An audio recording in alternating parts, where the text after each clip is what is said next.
Today, we are taking a trip into the woods because Jason Forbach is joining me on the Inspiration Show today. Jason is an incredibly talented actor and singer who just recently completed his run in the Broadway production of Into the Woods. He made his Broadway debut in Les Mis and has also starred in Phantom of the Opera. Thank you so much, Jason, for joining me on the Inspiration Show. It is an honor to speak with you. Oh my goodness. Thank you so much for having me. It's great to be here. Do I have your permission to post this episode of the Inspiration Show on social media? Yeah, oh yeah, sure. Thank you. So, you have been an actor in New York City for over 14 years. When did you discover that you had a passion for singing and theater? Uh, you know, I think I always had a creative spark in me as a kid. And I was always encouraged by my parents to kind of follow each one of those little passions that I had. Uh, but I was never really quite sure about theater. I was a pretty introverted kid, and like a very shy, insecure kid, and so it was very hard for me to put myself out in that way, so open in front of my peers and stuff at a young age. So I was a little reticent. Because I started playing in the band. I was in the marching band and in the choir, and I could kind of scratch that itch that way. And it was kind of into high school. I just kind of felt like it was undeniable. Like I just wanted to be a part of it so badly that I just had to get brave, I guess, and started doing some shows in high school. But even then, I went to college for journalism initially. I went as a photojournalism major, and then changed my mind and went into music because I played piano. And then I was like, well, maybe I still wanted to sing. And it took me a long time to kind of really accept that I had a voice in that way. And then when I left my undergrad, I went to grad school in New England Conservatory where I got my master's in opera. And I was like, oh, I love this. I love the drama of it and the study and the sense of ensemble and the hard work. Like you had to really study it, and it felt really validating to me. And then even then, I started working for opera companies. And I was like, oh, I don't. It's like theater kept knocking at the door, and I wasn't really listening. Sometimes I feel like that's still the case. Um, it keeps reminding me, it's like, no, you're supposed to be in this world. I'm like, oh, you're right. Why do I ever doubt this? But it kept pulling at me, and I came to New York later than most. I know a lot of kids come like right out of school, or sometimes like in the middle of school, whenever their journey is. But I came a bit after. I worked in nonprofit development right out of grad school, and it was like just trying to figure out how to keep my head above water. But I came to theater. I come to theater over and over and over again and reminded that I'm supposed to be in this world. So when you say that, it's like I've always loved it, and I've always been called to it, no matter how many times I've strayed from that path, if that makes any sense. Oh, I love that because I love how you said like theater kept like knocking on your door and you're like, should I answer? But like it's so contagious. And when you're finally out on the stage, it just feels like a destiny and like you're in this whole new world. Yeah, even after the pandemic, especially after being here for I forget how many years I've been here. I think I moved here to 2004 or five, and and I've known a lot of people that have come and left the city, and even out of the pandemic, I think a lot of artists were questioning well, we all were questioning like, who am I? What do I really want? What is life really about? What gives my life meaning? And a lot of theater artists were kind of questioning not necessarily their artistic calling, but how it fit within the context of life, or a functioning life. And so a lot of people left, and a lot of people wanted to pursue other goals, which is a beautiful thing. And I think, and there was a part of me that was like one foot out the door. I was like, I would be thrilled to come back, to return to Phantom at that time. But I think I'm kind of done. And Into the Woods came out of thin air. It came out of thin air. And to my earlier point, it's like that the theater gods were saying, like, I don't think you're done yet. Like the world needed to hear your agony. I mean, like the world needed to hear it was so good. Like you and Josh Henry the night I was there, I was like this dynamic, iconic duo that we didn't know we needed, but is here and I'm here for it. Thanks so much. Oh my God, what an honor to sing with him. He's such a star. You are such a star. What would you say inspired you to become a performer, and who has been an inspiration of yours throughout your career? Um, it's interesting. We always listened to musicals growing up. I was never really allowed to watch too many like, I don't know, controversial movies or violent movies, and so we watched a lot of classic musicals, and so it was kind of always in the lexicon of my daily life. And then, I was thinking like, I was trying to fold in a lot of things that like kind of inspired me, and I started listing all these movies, and they were all films and performances I saw at school. Um, and it was like Dead Poet Society and Kenneth Branagh's Henry V and Much Ado About Nothing and My Left Foot and Long Day's Journey into Night, all these movies. And I started to see like, I started to see the depth of what acting was and how it could make people feel that I hadn't really experienced before then. And it really like stirred something inside of me that I thought that I was so intrigued by a human's ability to just fully channel someone else. And I had always said in this context of Into the Woods being in my life, the original PBS broadcast with the original cast, Bernadette Peters, Chip Zien, all of them, Joanna Gleason, I saw in my high school theater class. And my high school theater teacher, Max Brown, was always supportive of me, but he showed us this tape. And at that time, it's so wild with arts being underfunded in public schools, but they are. And he didn't really have like a proper classroom. And at that time, we would meet in the loading dock of our school and like sit in the loading dock. And he brought in like this TV, and we watched Into the Woods, and it blew my mind. I mean, I had fallen in love with Singing in the Rain and West Side Story and all the Rodgers and Hammerstein, but there was something about hearing and seeing Sondheim for the first time, especially Into the Woods. It's so easy to access for young people, but then it expands in such a way that's so mature and so adult and so profound for everybody at all ages. And it cracked my mind open. And then at the end of Act One, I was like, that's amazing. The intelligence and the heart. I've never seen both of those function so well side by side. And when we came into the next class and he had us watch Act Two, I was like, there's a whole other act, that initial thing. And it blew my mind. And so I do credit Into the Woods for really igniting my love for theater, and Sondheim specifically, because then I was like, I was walking around high school listening to the original cast recording of Assassins. Like, I was not listening to what kids were listening to. And, a little night music and stuff like that. Weekend in the Country, and just like being so perplexed by the intricacy of these ensemble numbers. So, and maybe that's what started like hitting my opera brain, But yeah, I would say, I mean, I credit Max a lot because I think he really opened my mind to a lot of things. And so give love to your high school drama teachers, because they do incredible work, and they expose you to so much you wouldn't necessarily see, I go to an art school and I study drama, and we Great. recently did a project, and we were in 3x6 boxes, and my group did our own little take on Into the Woods and Little Red Riding Hood, and I got to play Little Red, and the story spoke to me so much, like always since I was little, and getting to see it on the St. James was so cool. But having to do it in a small box, it really says like there's no space for the impact that theater has, because the 3x6 box is so small, but this story is so powerful and has spoken to so many people. It's incredible to see how it goes. Yeah.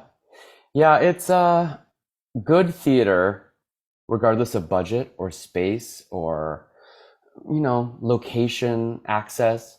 It has a way of, we're all sharing our souls, we're all seeing ourselves in other people, and it helps foster empathy, and it educates. And I think there is something, there have been so many psychological studies. It's like we kind of get on the same rhythm when we're all in the same space. Our hearts and our minds kind of start operating on the same wavelength, and it's as validating and powerful for us, the players, as it is for the audience. There is some sort of unspoken energy, and Yeah, I really do think it changes lives. So yeah, I agree.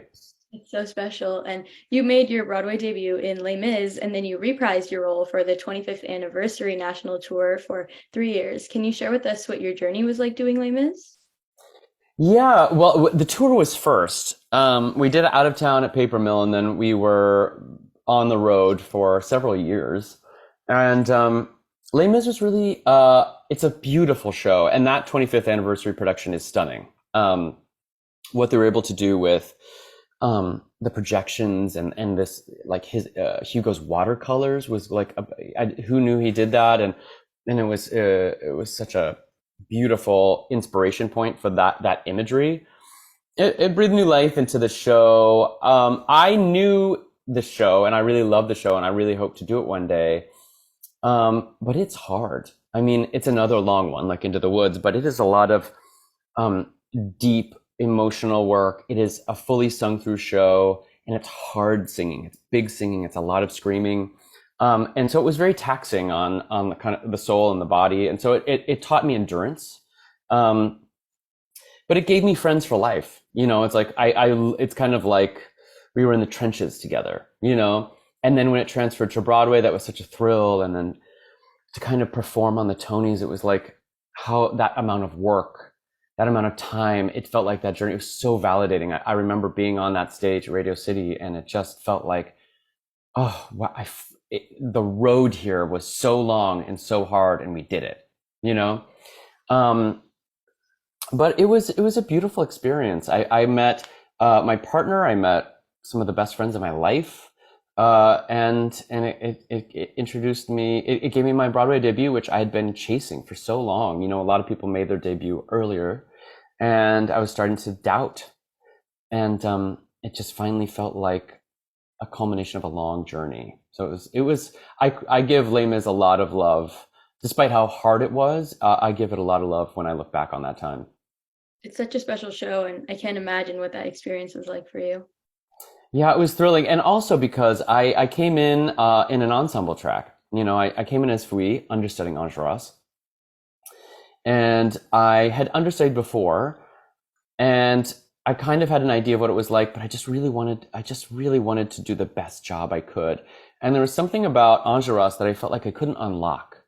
I couldn't get to him, and I just felt like he had such bravado that I don't have, and you know, swagger, and essentially what I had to interpret that is like he is so passionate about his cause, a belief, and he is so passionate and loving towards his friends and his comrades, you know, and that was actually the access point. This kind of like that like, I don't know, two-dimensional masculine energy didn't understand it.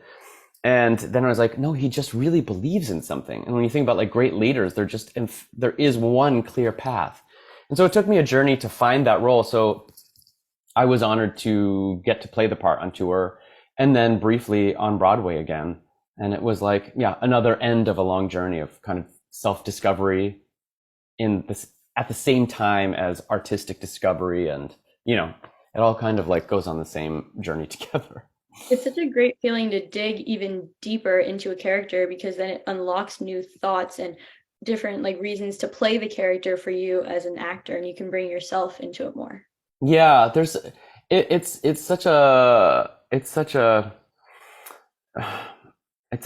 give and take. I mean, even with the Baker, a role I was too scared to do, too nerve. I was like, I don't want to do that. I don't want to do that. It was too big in my mind. Um, and the end process of something really creative is by the time I've figured out how to do the work of what that role is, I have discovered something about myself that I couldn't have figured out in real life. You know what I mean? I have gone through trying to understand this person, and in the end, I understood something even greater about myself. And it absolutely happened with Enjolras.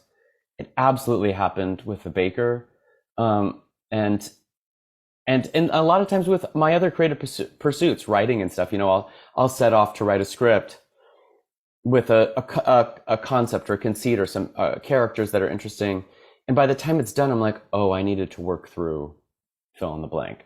And I couldn't even see it. But the act of creating was the impetus for me to get through what I needed to figure out for myself. Yeah, like the work, it speaks to you and it tells you this is what we need to work on, and this is how we Yeah, can make this character more special and more like big to the audience. Does that make sense? yeah, Yeah. yeah. So It's you, almost as if it calls to you. You know what I yes, mean? yeah. So you appeared in Phantom of the Opera for 3 years in Vegas, and you have also performed the show on Broadway. What was your favorite part and most challenging part about doing Phantom? Phantom was my first like big production contract.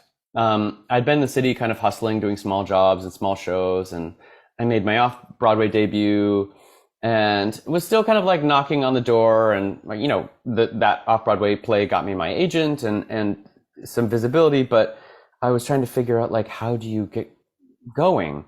And Phantom Vegas was my first big production contract. And I was so grateful for it because um, it's a great collection of different types of people. It's a lot of opera singers, and I knew opera singers. It was a lot of great character actors that really knew the business and theater, that had been in the business for generations. And this beautiful core of ballet dancers that were so disciplined and a different type of artistic expression that was so stunning. And they all taught me something. So it was my first real job, and I learned how to be a professional actor by being around those people. And that was my first understudy experience. I was really learning on the job, and a lot of those people were gracious enough to kind of guide me and be mentors. Um, and that was 2007 when I first started. So last night was the 35th anniversary, and so it's like basically like 15 years that this show has been in and out of my life. And some of those people, there's one in particular I shared a dressing room with. He was my dressing roommate in Vegas. He was like my first like big brother mentor. And it's such an honor to even do that show with him again. It's this family thing. I think what I take out of it is the sense of family. These people that you know forever, like you really know. And they keep coming back into your life. And so I'm really grateful for it teaching me how to not just do the job, but do the job meaning like what's on stage, but the job of protocol and kindnesses, and how you work with your dressers and how you interact with your stage managers and how you handle yourself in rehearsals. It was a way of it was like another grad school for me, basically. It's such a special show, and it must have been so full circle for you to come and revisit Raoul again. Yeah. Yeah, it was interesting because I was an understudy for Raul Vegas and had always auditioned for the part. I never quite got it. And had auditioned or kind of like thrown my hat in the ring for New York, and it was never really the case. And to be asked all these years, it was hugely validating. But I think I needed to learn other lessons before I was able to do that role. Um, and I think so. There was something about the flexibility and the freedom and the joy of Into the Woods and all of the lessons that those actors taught me, where the sense of play and looseness and how theater is alive when you don't try to micromanage it. And there's something about Phantom that it is a known entity, and it is within a particular set of confines that you have to do the role. But I had to learn how to bring this loose human life reality into those structures in such a way with confidence. And I think Woods gave that to me. And I think the role of Raoul came to me just when it should have. And it absolutely felt full circle and hugely validating and just a huge honor. Oh, that's so special. And you recently finished your run in the Broadway production of Into the Woods. Congratulations. Yes. Thank I you. had the honor of taking a trip to the woods this summer and got to witness your incredible talent in person. You are amazing. If you had to describe your experience in the woods in 3 words, what words would you use and why? In 3 words, I would say believe in yourself. That's what it taught me. It was some of the most prestigious people in the industry, and I was in a situation with the show as a standby to be thrown on without really much rehearsal at all, to do these massive roles alongside Tony winners and Olivier winners and Grammy winners, top heavy hitters. And it was so scary. I mean, it was like being pushed out of a plane. And at this point in my life, I had to trust that the parachute would open and that I would know how to do the job, and that I would thrive in that situation. And they were also loving and open and supportive in a way that I'd never experienced before. It was like they were saying, like, whatever you do, that's great. Yes, more of that. And it was the first time in my professional life where it wasn't like, can you a little of this, a little of that. It was a new show. It was a new idea, and everyone was approaching it with the sense of like, bring you to the table, and whoever you are is exactly right. And I needed to hear that, because I think over time, we're all artists. We take notes, we try to learn, we try to grow. And there's a critic in our heads, and it's always there. And it can crush you. Your inner critic can, the walls can close in really tightly. And it can be there, and you can have a conversation with that voice, but you really have to shut it out. And I think an audience can sense when something is just true. And if you are in the business of critiquing yourself as you are creating, you're not really breaking through this wall. I have students here in New York, and it is our job to have a critical eye and an ear and be like, yeah, that can be better. I should breathe there. Da, da, da. But at a certain point, you have to trust that work is imprinted, and that you will do it. It'll become muscle memory, and then you'll just be an open channel for whatever story you're trying to tell.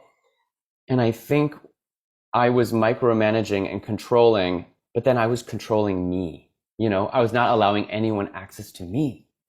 And this one experience was so freeing. I didn't have the time to critique myself. I just had to I was just trying to remember the words and be there and do the job. And in the end, when I got out of my own way, I think trusting in myself was the big, and realizing that I was enough was the biggest lesson I learned out of Into the Woods. Yeah, I can relate to that so much because I feel like when I'm on stage too, like my brain just shuts off, and it's just me trying to remember what I did in rehearsal and how I can make that better on stage. But when you do that, you're kind of blocking yourself to just repeat what you've done in the past.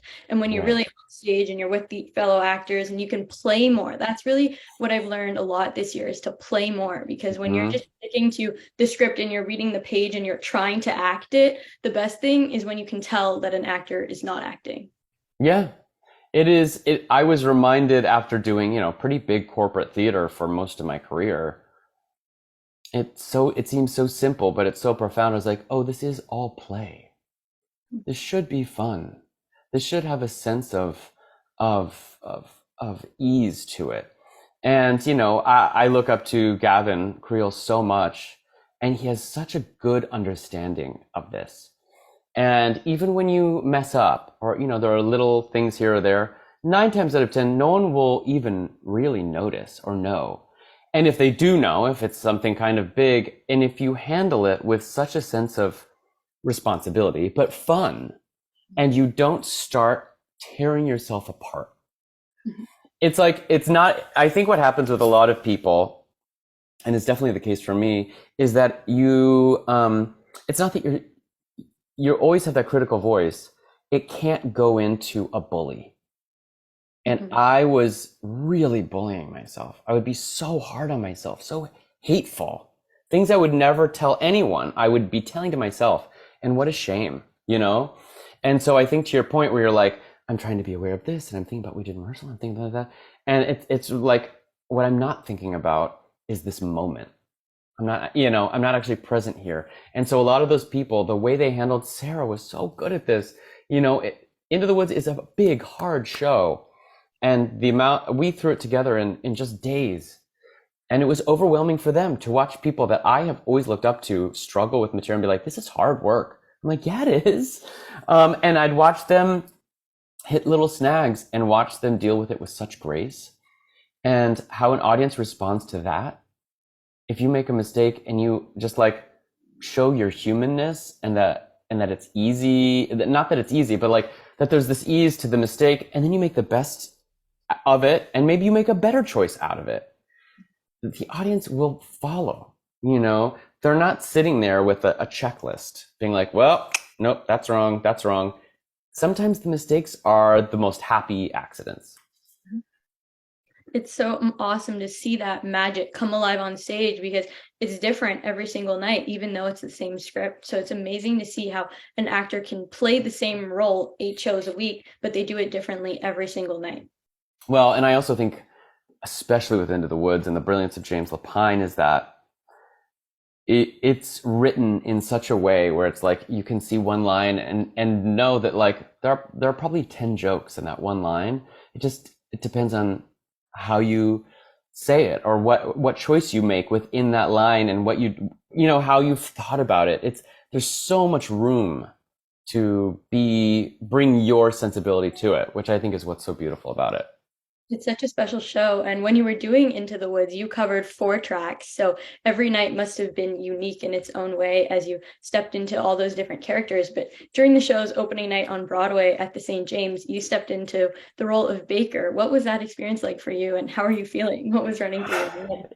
It was horrifying. It's horrifying. It really was the one role. I've never done a role that large. I mean, Raoul was kind of the third lead. Enjolras is very much like a supporting lead. I'd never carried a show before, and I really didn't think I could do it.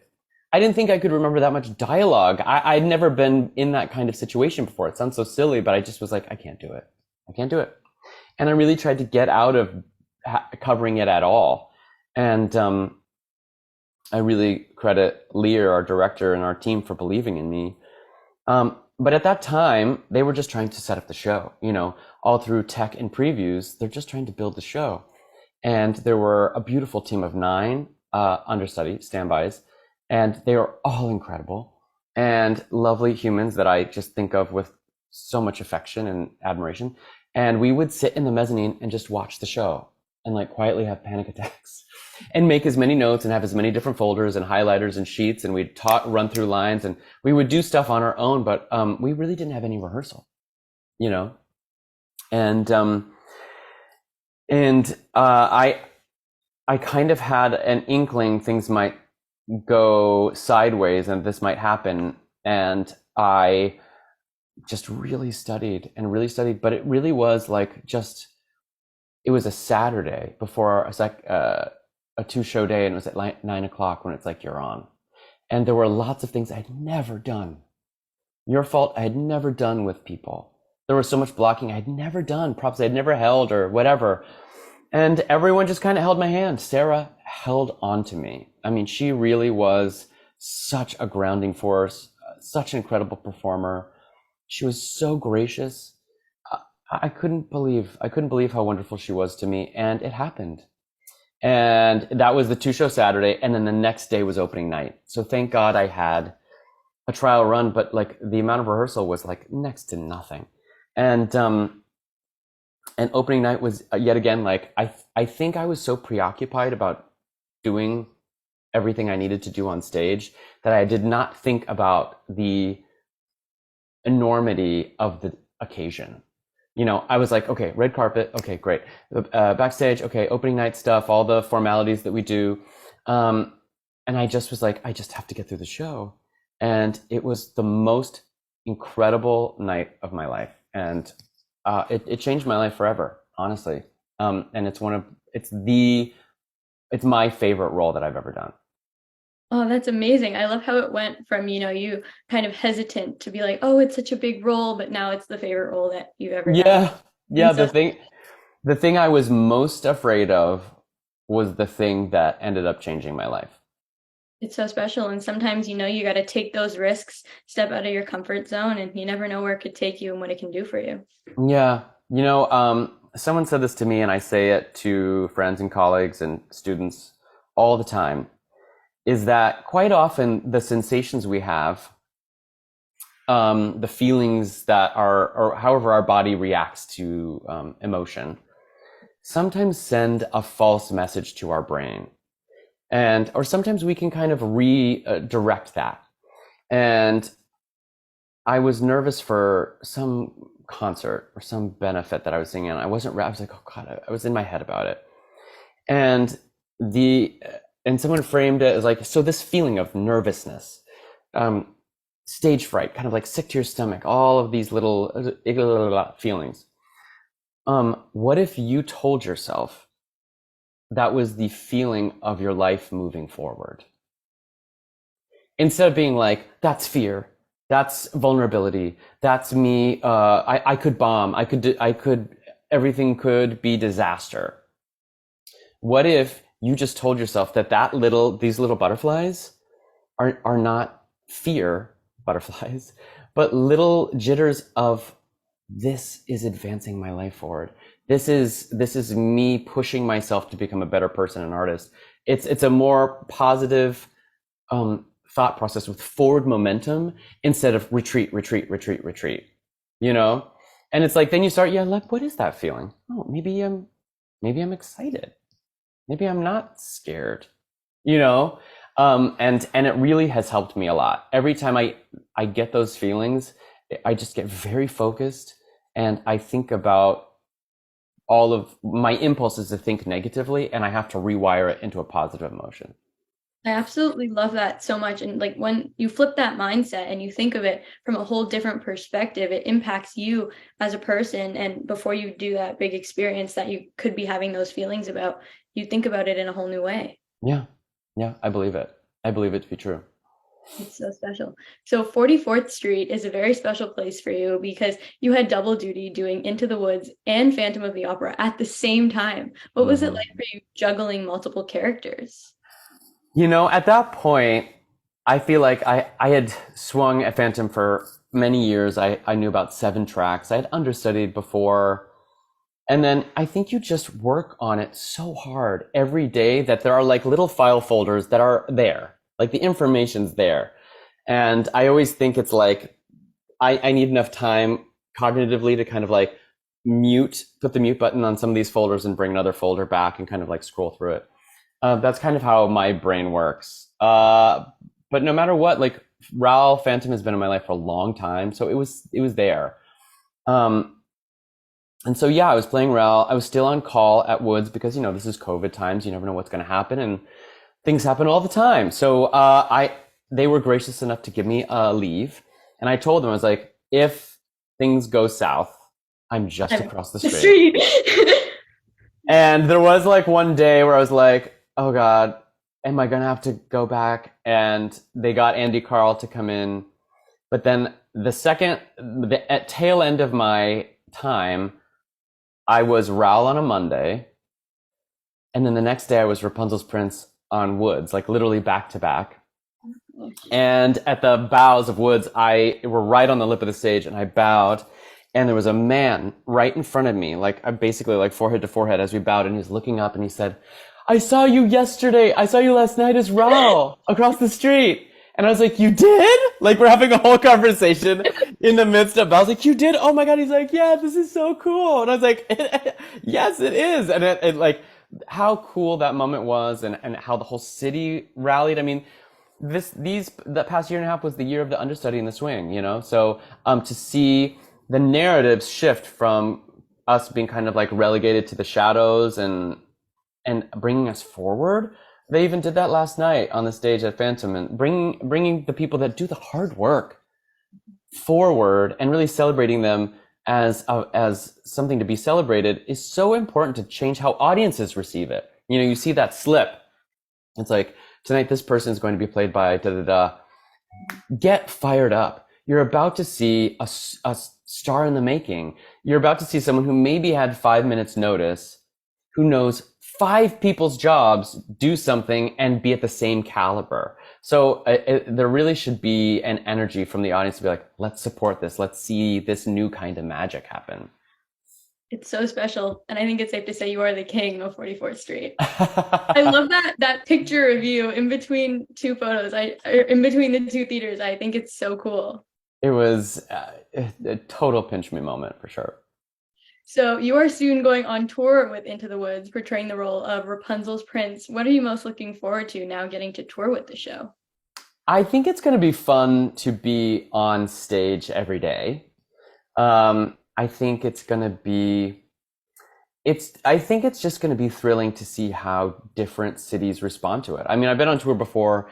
I love discovering cities, and now it's like coming back to cities I've known and loved, and rediscovering new things about it and getting to kind of feel like you live there for a bit and get to know the people and make new friends and find new favorite places um, and continue my relationship with this Woods cast, which has been such a loving, bonded family.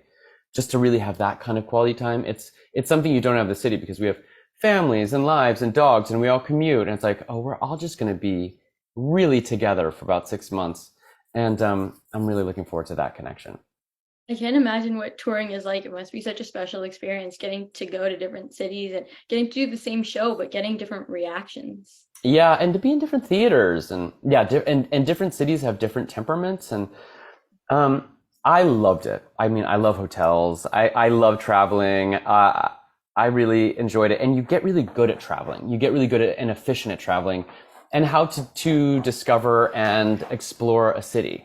So, even after tour, it's like you could just drop me and my husband in any city and we're like, okay, let's hit the ground running. And you kind of figure it out quicker than the average bear. You know what I mean? Like you're so good at, being a nomad. I love it. I mean, exploring is so cool and getting to like, I feel like actors have this thing to explore because they love to explore so many different characters. So, like, when you put actors anywhere, they will explore it. Yeah, like we're inherently curious people, right? So it makes sense. Yeah. So, alongside from being a star on Broadway, you have three solo albums. What is your process like when you create music and what inspires you during your process?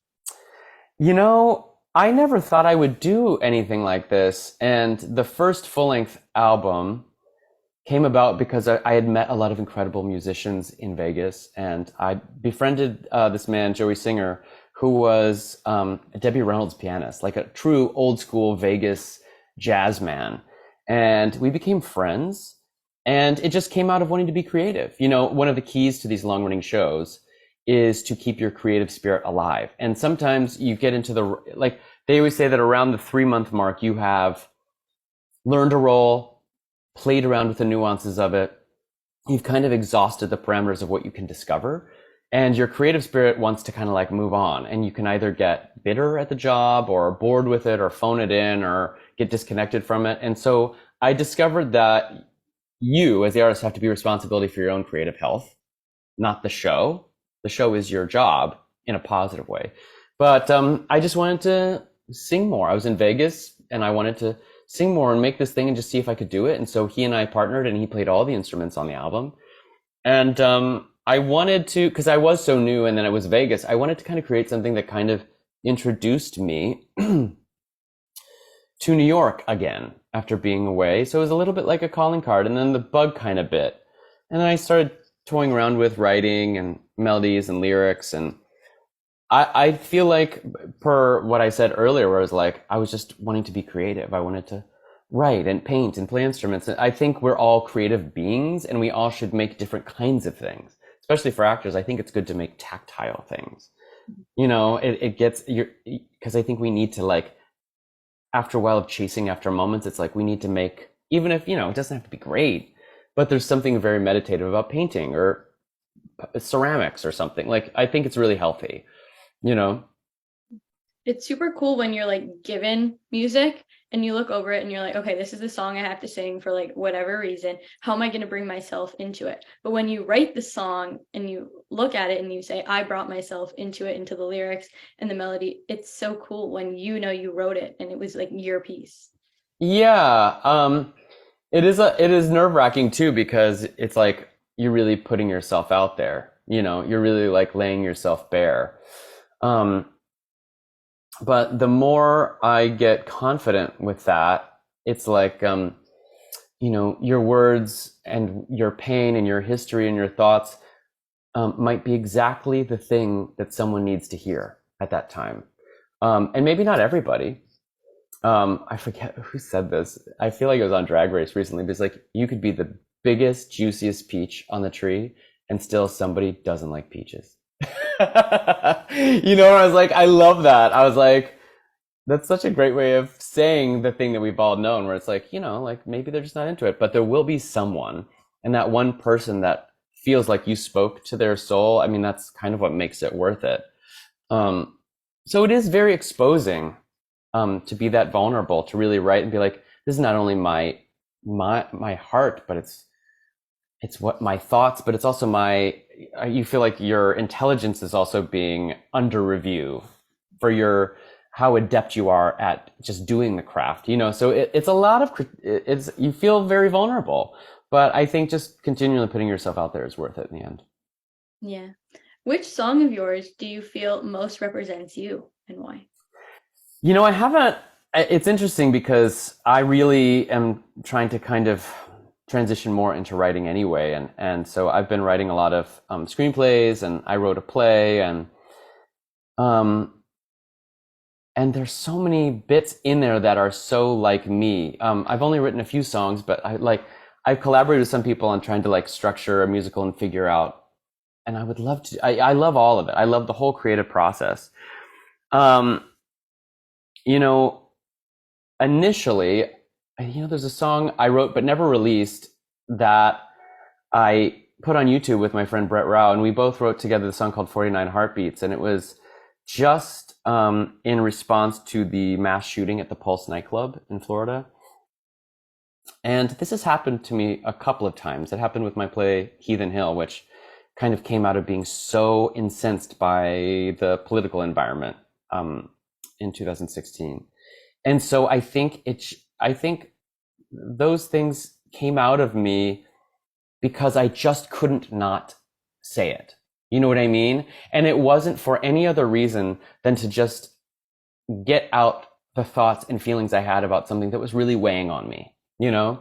Uh, and so I feel like when I look back at those projects, I see someone so fired up to get the emotion out of my body.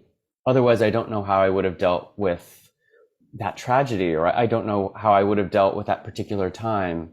And so I feel like it was the most indicative of me because it was the most reactionary. Like I felt like I had no choice but to write those things. Some of the other things I'd written have been like, for this or for that, and has been lovely and validating. But that was just like, was for nothing other than the fact that I had to get those emotions out of my body. Mhm.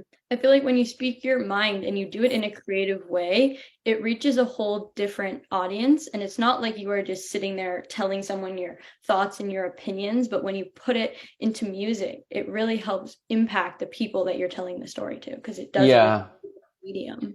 Yeah, and I think it would just generate a lot more kindness and empathy in our world. You know, if you're online, which is kind of has a way of it being its own kind of toxic environment.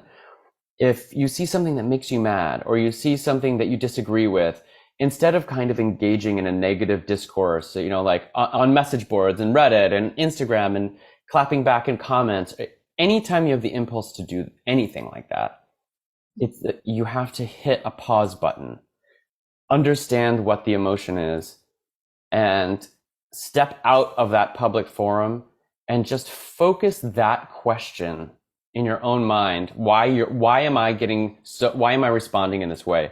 And work through that. And if you work through it with art, something beautiful might come out of it, instead of saying something you wish you hadn't said, or somebody feeling terrible. You know, like that doesn't make anything. That kind of negativity doesn't create, it's the antithesis of creation. And so I want anyone that hears this, because we all feel that way. You know, we all see something that enrages us or makes us scared or makes us worried, or we see somebody that we thought we knew say something that makes us question our relationship with them. And instead of immediately responding, pause, question it, and then funnel it into your work. You know, it's just a better discipline, and the result will be something so much more positive than what you could have impulsively done in that moment. Mhm. I love that so much. So, looking back on everything you have achieved in this industry, what advice would you give your younger self entering the industry? I would say be kinder to yourself.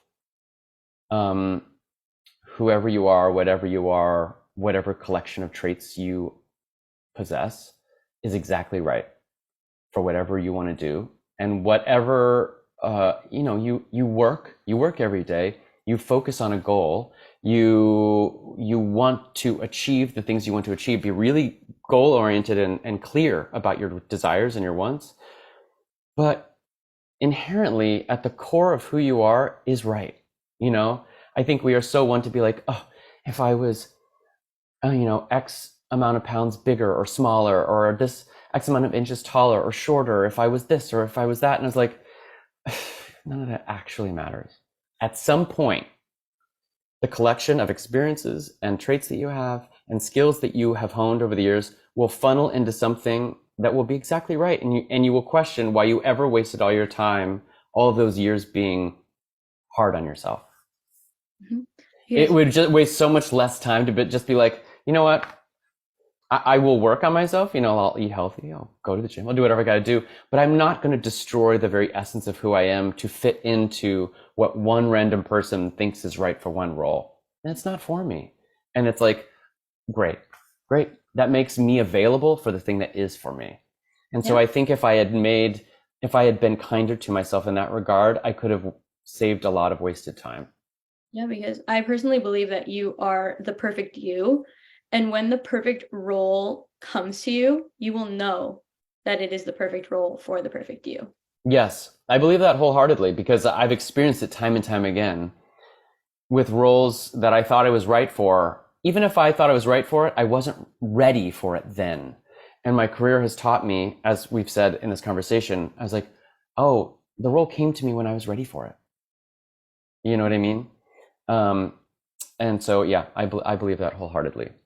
Jason, thank you so much for joining me on the Inspiration Show. It was such an honor and an unforgettable experience to speak with you. Thank you for inspiring me. Oh my gosh, thank you for speaking with me. I feel like you have such a solid sense of self already on your journey, and I'm inspired by you. So thank you. Thank you so much for this time. Thank you.